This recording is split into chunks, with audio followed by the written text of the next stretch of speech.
It's hard to believe that a mother and her own daughter could become co-wives of the same man.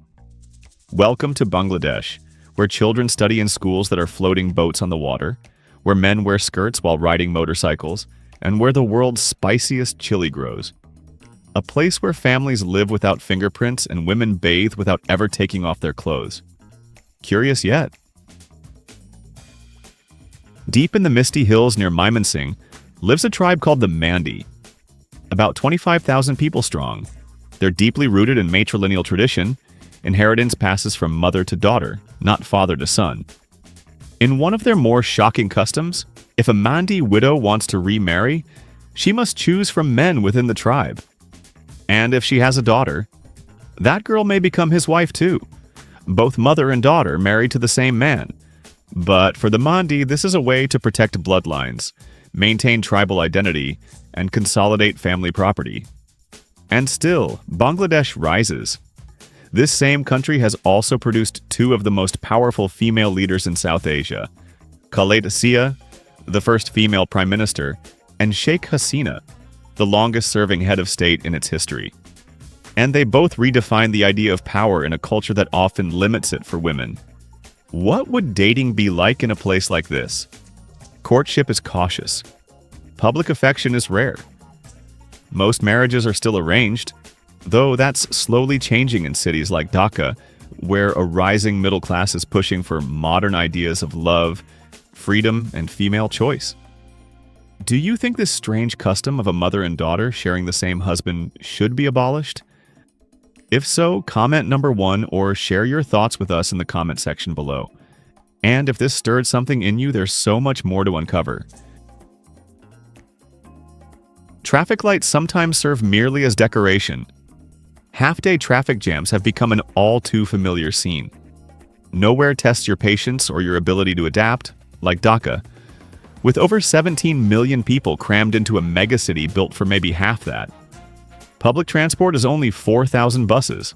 That's one bus for every 4,200 people. And most of those buses are so old. The cushions have collapsed.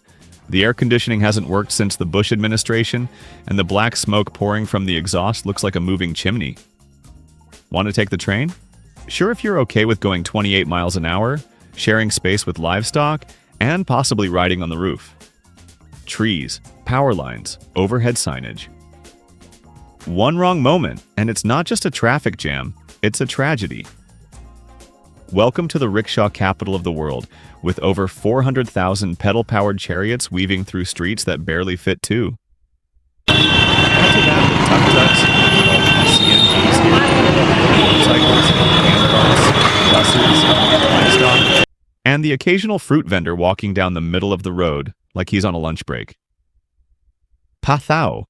It's like Uber's scrappier cousin, only it pairs you with a guy on a motorcycle who might not have a helmet for you, but will get you there 5 times faster than any cab. If you're coming during monsoon season, roughly June through October, bring a full rain suit. And don't assume that water on the road is shallow. Many streets vanish under 2 to 3 feet of floodwater, and traffic triples during rain. What takes 30 minutes in winter can take 3 hours in July.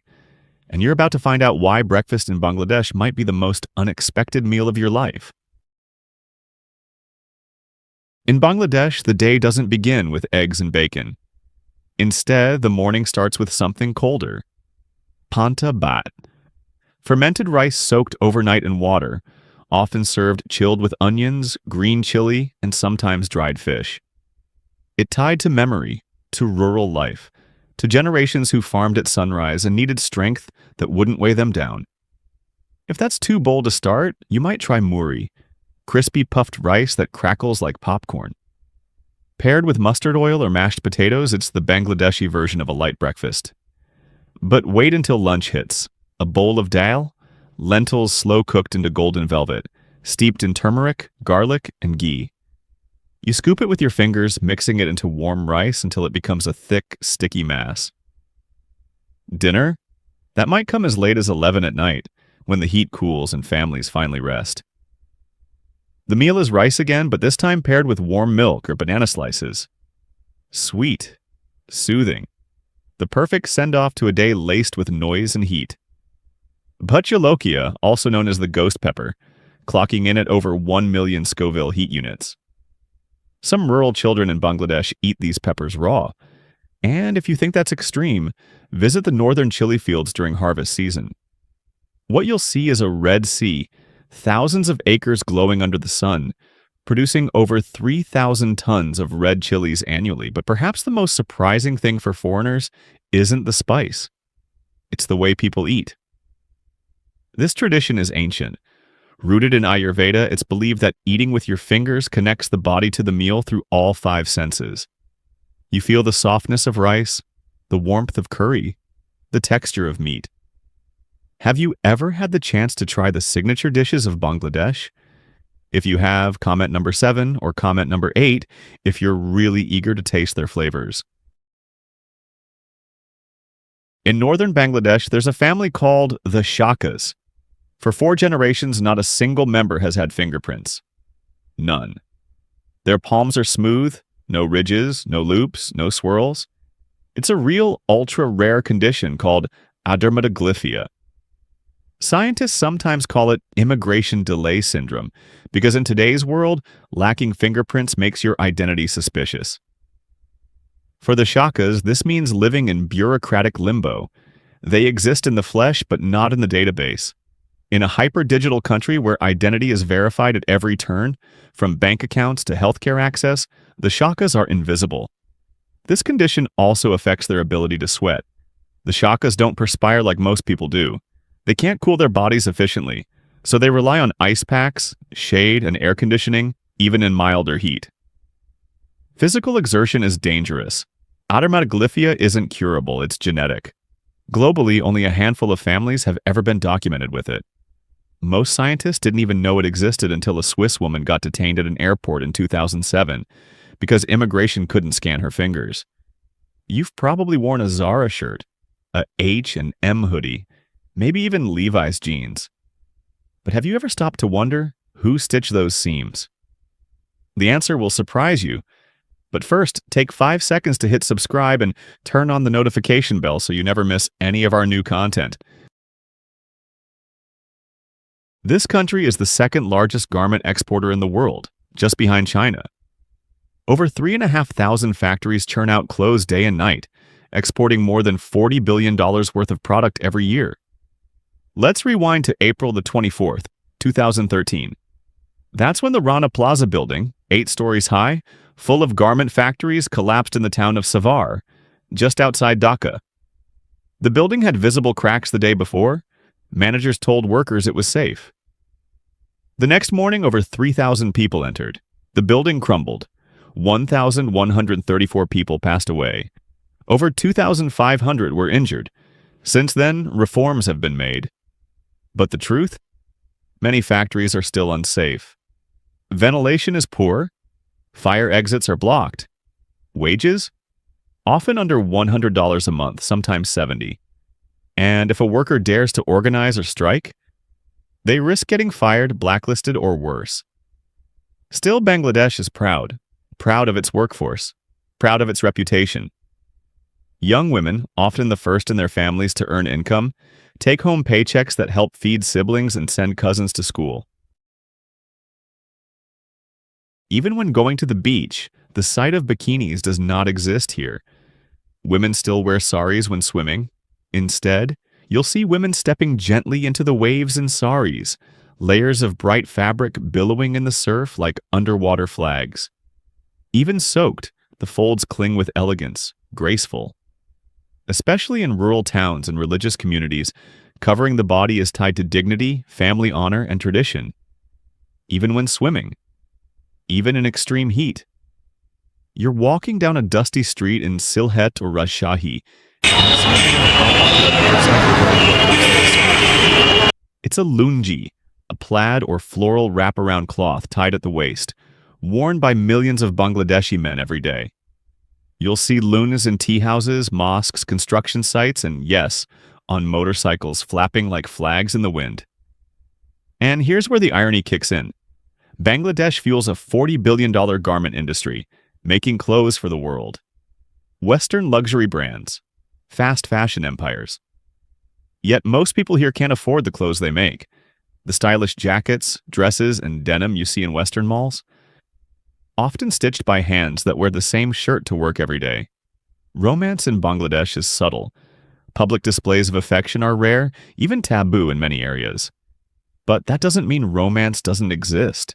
It's woven into poetry, hidden in folk songs, shared in glances over chai, whispered through family-approved conversations.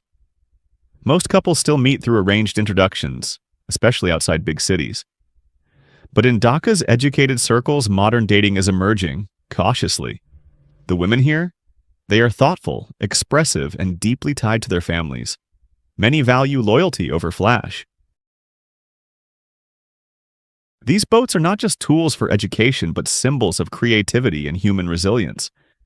When the monsoon rains come, June through October, up to 1/5 of the country disappears underwater. Meet the Shedi Project, School in the House of the River. They are solar-powered floating schools, gliding between remote riverbank communities that would otherwise be cut off for months. Each boat is about 50 feet long, 10 feet wide, and made from durable wood and corrugated metal. Inside, there's space for a classroom, a library, sometimes even a small health clinic. They're wired with solar panels that power lights, fans, and even Wi-Fi for online learning. Over 1,800 kids rely on them. Instead of backpacks, they carry books wrapped in plastic.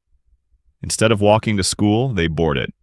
They were built by the people, teachers, architects, volunteers, many of whom grew up in the same flooded villages, knowing what it's like to lose months of education to nature's fury. A Bangladeshi architect named Mohammad Rizwan helped pioneer the concept.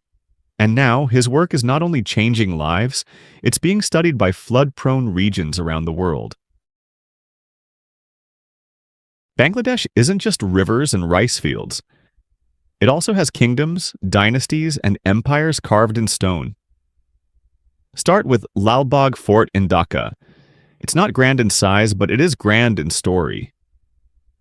Built in the 17th century by Mughal Prince Muhammad Azam, the fort was never finished.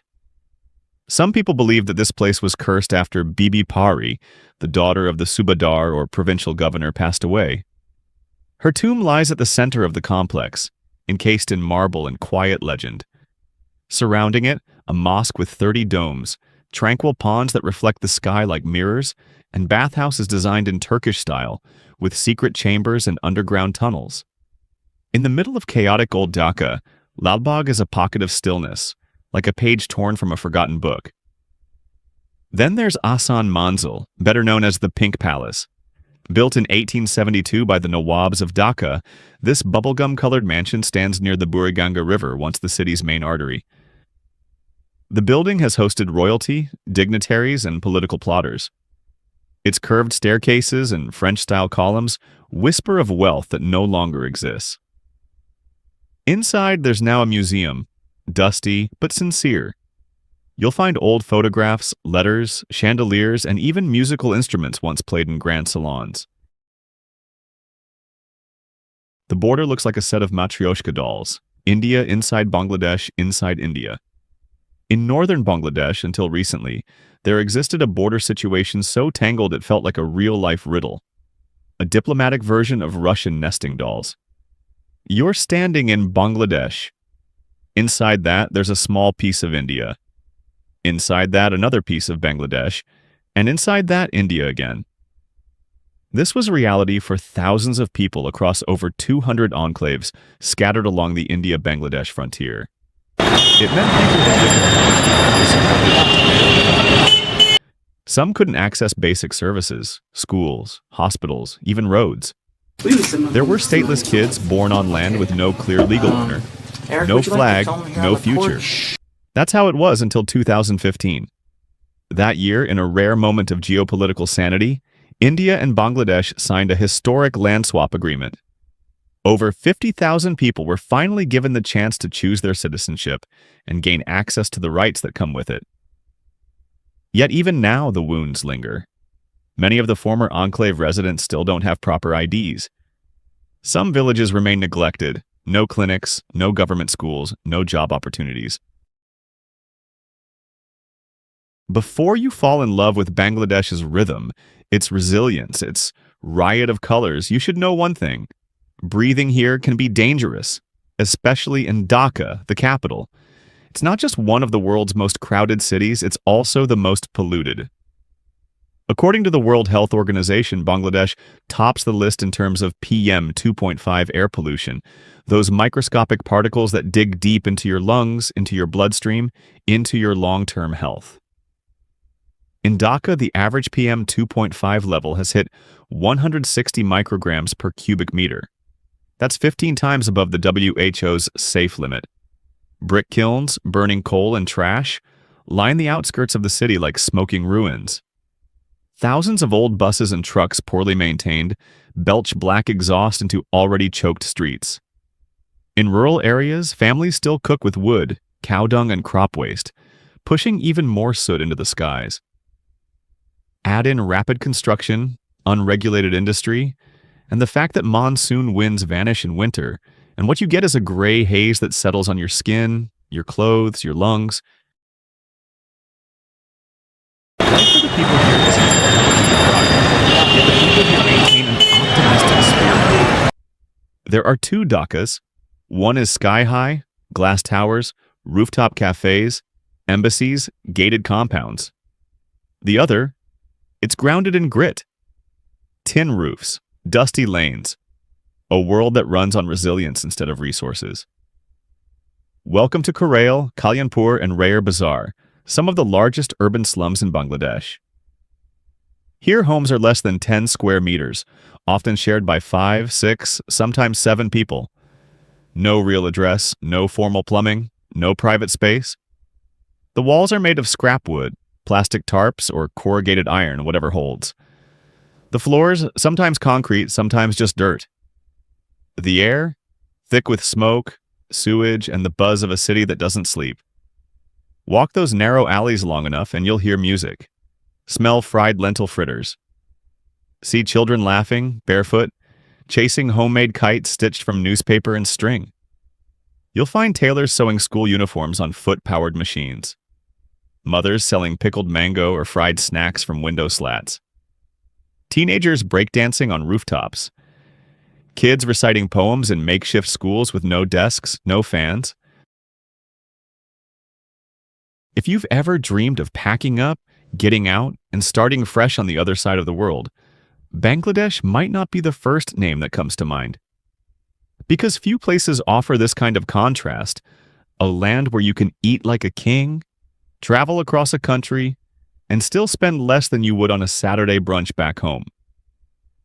A decent private apartment in Dhaka? Around $250 to $400 per month in a safe, walkable neighborhood. Local meals under $2, and that includes rice, lentils, curry, and tea. A long-haul bus ticket across the country? $8 to $15. A domestic flight to Cox's Bazar or Sylhet? $50 to $100. Internet? Fast enough, cheap. A pair of handmade leather sandals? $6, crafted in a back alley shop you'd never find on Google Maps. For under $600 a month, you could live modestly but meaningfully. And with $1,000 a month, you can live well. If you're a U.S. citizen, you can get a 30-day visa on arrival for $51. It's extendable at the Department of Immigration in Dhaka, though bureaucracy can be slow, so plan ahead. Thinking longer term? Apply for a student visa, research visa, or link up with an NGO. Several offer sponsorship pathways for volunteers, educators, and aid workers. Healthcare is shaky outside major cities. In rural areas, even basic medicine can be hard to find. Corruption exists. You'll feel it in visa delays, traffic stops, paperwork fees. Smile. Be patient. Know when to walk away. Bangladeshis won't just greet you. They'll feed you, ask about your family, insist you stay for tea, even if you just met 5 minutes ago. Bangladeshi women are often warm, expressive, and fiercely loyal, but they're also rooted in deeply traditional values. Family plays a massive role in courtship. Public affection is rare. Relationships tend to move slowly and involve layers of trust, culture, and often religion. We've explored 12 amazing facts about this incredible country. If you enjoyed the video about Bangladesh, don't forget to hit the like button and subscribe to my channel. Your support is the driving force that helps us continuously improve and bring you even more engaging content. Thank you, and see you in our next travel documentary.